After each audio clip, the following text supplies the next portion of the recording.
Selamat datang rekan-rekan di channel ini, channelnya para tenaga honorer dan aparatur sipil negara. Rekan-rekan sekalian, video kali ini kita akan membahas terkait dengan rencana Menteri Pendayaan Aparatur Negara terhadap gaji dan pendapatan para tenaga honorer.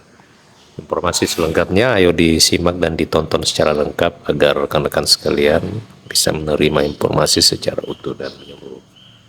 Rekan-rekan sekalian, Menteri Pendayaan Aparatur Negara dan Reformasi Birokrasi Bapak Abdullah Soranas menyebutkan bahwa saat ini pihaknya atau pihak pemerintah Jokowi sedang melakukan kegiatan simulasi perhitungan pendapatan non aparatur sipil negara atau tenaga honorer.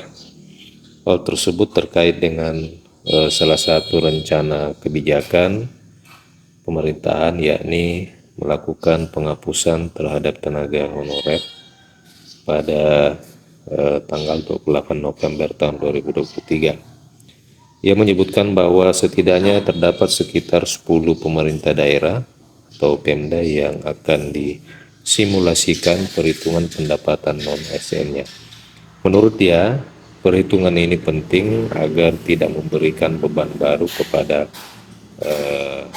kemampuan keuangan, baik itu yang ada di instansi pemerintah pusat maupun pemerintah daerah.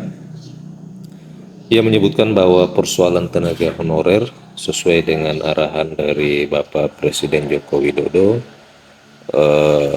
tidak boleh ada yang namanya pemberhentian.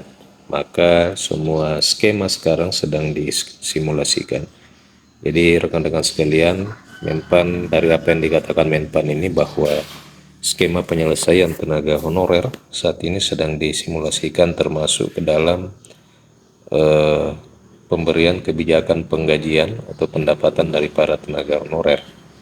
Apa yang dikatakan, ia menyebutkan bahwa memang Presiden Joko Widodo menginstruksikan agar tidak boleh ada pemberhentian, kemudian tidak boleh ada pengurangan pendapatan dari yang diterima oleh para tenaga honorer saat ini.